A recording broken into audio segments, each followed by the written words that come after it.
Moramo biti iskreni i priznati da volimo tračiti. Volimo krv, volimo crijeva. I da nije tako, 3/4 tabloida i televizijskih programa ne bi postojalo. I ne mislite da se radi samo o ljudima koji konzumiraju ove sadržaje. Prema društvenim naučnicima, svi smo mi programirani da slušamo tračeve i sudjelujemo u istima. Što više, da nije tako, mnogi od nas danas uopšte ne bi ni bili živi. Ovo ću malo kasnije, ali htjeli vi to priznati ili ne, sviđalo vam se ili ne, mi svi tračamo. Evo ja, na primjer, meni kad neko pošalje neki print screen, ja gledam čak i u bateriju. Mislim, ako ćemo tračiti, onda ćemo tračiti kako treba. Ja. Dakle, svi mi tračamo i svi mi volimo tračati. Svi mi volimo tračati.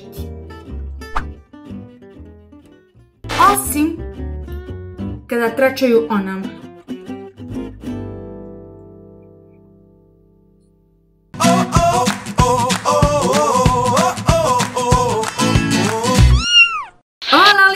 Ja sam Nele, dobrodošli na moj istoimeni kanal.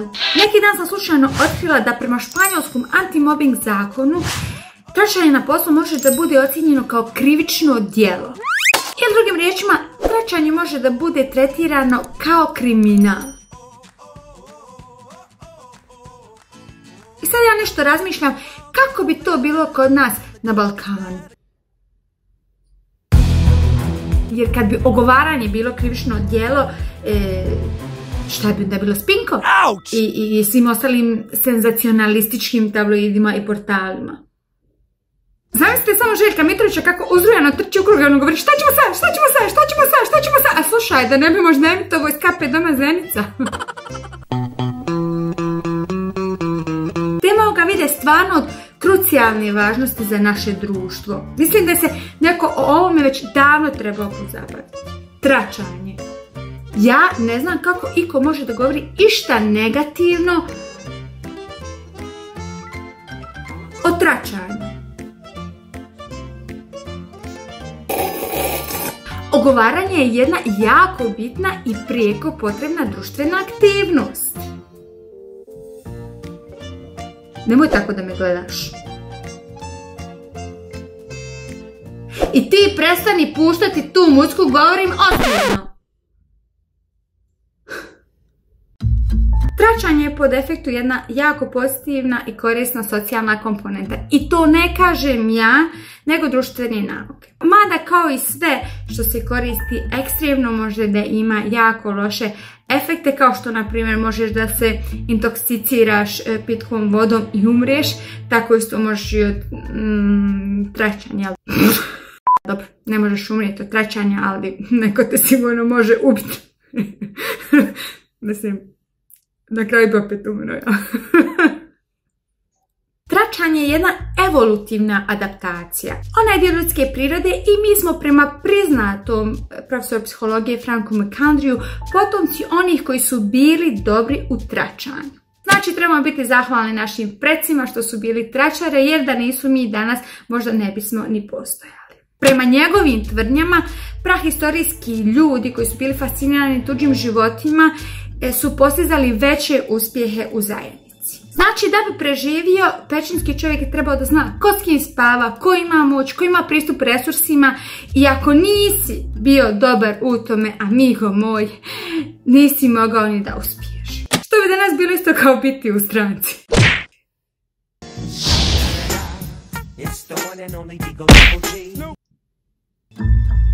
Većina naučnika definišu tračeve kao razmjenu informacija koja nije svima dostupna o nekome ko nije prisutan. I prema istraživanju provedenom na Kalifornija univerzitetu u Riversideu, prosječna osoba provede 52 minute radeći upravo to. Većina naših tračeva je bezazlena.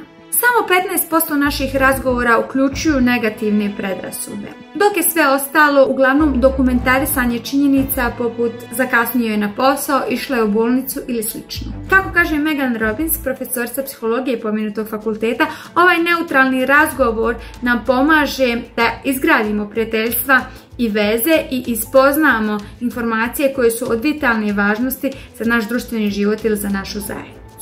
Iako se tračanje uglavnom pripisuje ženama, naročito neobrazovanim i niže klase, rezultati istraživanja su opovrgnuli sve te stereotipe i pokazali su da svi tračaju, kako žene tako i muškarci, i bez obzira na kulturni i društveni status. Jer kako tvrdi Robbins, hola Neo, hoćeš me poljubiti? Ajde ljubi, oj, te kero. Jer kako tvrdi Robbins, kao društveno biće mi jednostavno moramo da govorimo o ljudima. Ne živimo izolirani i neizbježno je da ponekad pričamo o nekome ko nije prisutan. Ovo sada vas možda malo šokira. Muškarci možda manje tračaju, ali zbog svoje nepromišljenosti, neravnodušnosti, nepreciznog ili nezainteresovanog slušanja, a često i zbog prevelikog fantaziranja, umiju puno više da iskrive činjenice nego što to žene radi. Znači, muškarci su puno skloniji da iskrive stvarnost i da jednu tačnu informaciju pretvore u ono što svi mi smatramo jednim klasičnim tračima, to je jednu netačnu, nepreciznu i neprovjerenu informaciju. Ja mislim, a vjerujem da će se složiti sa mnom, da nama Balkancima nije potrebno nikakvo istraživanje ni dokazivanje da bismo bili svjesni da volimo tračati. Evo sada, nakon što su napokon završene 32. olimpijske igre i nakon što je karate po prvi, a vjerojatno i zadnji put bio olimpijska disciplina, mislim da je pravo vrijeme i pravi moment da otvorimo jednu široku javnu raspravu. Postoje dvije stvari koje bi, po mome skromnom mišljenju, trebale da budu olimpijski sportovi. S jedne strane fiesta kao najzastupljenija aktivnost u Španiji i s druge strane tračanje, znači trčanje samo sa A, kao najučestalija djelatnost na Balkanu. Ja sam 100% ubijeđena da kad bi tračanje bio sport, da bismo mi bili prvi u toj disciplini. Mi Balkanci imamo krvi taj tračarski gen, mislim, što me i ne čudi ako je istina da je to jedna evolutivna osobina koja nam je pomogla pri preživljavanju. Haj ti mene reci ko je najviše ratova preživio u Evropi, Švicarci sigurno nisu. I što je najbolje, za tračanje ti ne trebaju nikakvi posebni uslovi. Što više, što su uslovi gori, što je manje posla i obaveza, to će ljudi biti bolji u tračanju. Zato se najbolje trča u malim mjestima. Evo sami primjer je moj rodni Vakuf. Naravno nećemo otkriti kojih tačno i sigurnosnih razloga. Ali Vakuf ko Vakuf vam dođe nešto kao Springfield u Americi, znači svakih 50 km imaš jedan i bilo koji da dođeš. Prvo što ćete pitati jeste kad si došao i kad se vraćaš.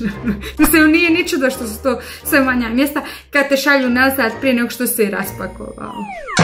Naravno, vi koji živite malo na isto znate to puno bolje nego ja. Tu je svaka druga osoba nebrušeni dijamant po pitanju trača, dok ova druga polovina aktivno djeluje još od kada je Loša pitao Suadu da li ga ikada voljela, nešto je pitanje koje i dan danas mnoge proganja.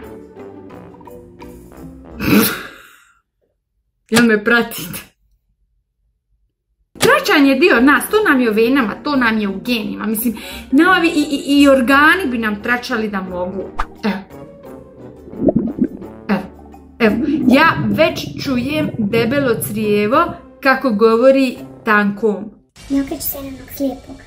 Kažu da će ga sutra otkloniti. Normalno, suvišeni i bespotrebno kofarlovi respiratori.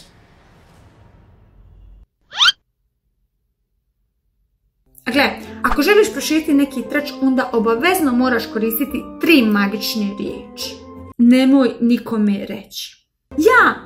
Neću, ma kome ću ja nikome, ne do mi Bog, por favor.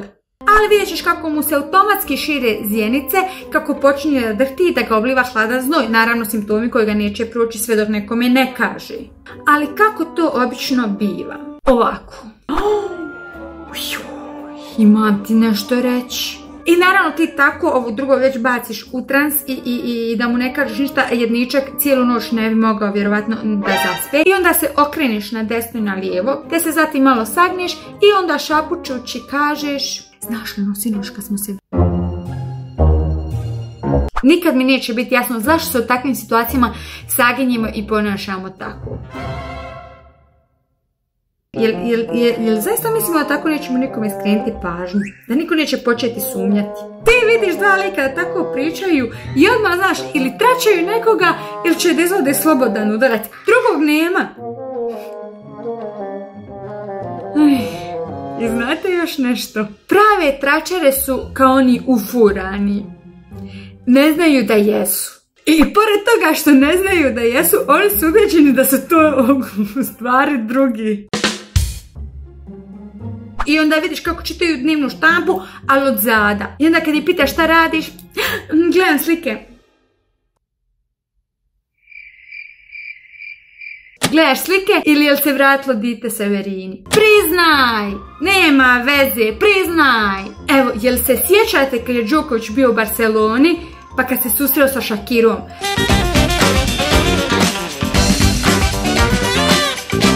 Kako se vidjela Jelena? Ako vas je iznerviralo ovo što niste mogli da čujete, onda ste pravi tračar. Mi vam šaljemo puno ljubavi vam šaljemo. Bebe, I love you. Bye. Como José, que la vibra no rellene. Que no desee todo lo que el éxito tiene. Yo no vendía con plata, pero no la de la acera. Tener una esposa que se mueve como Salma, soy Antonio Bandera. Me gozo la vida.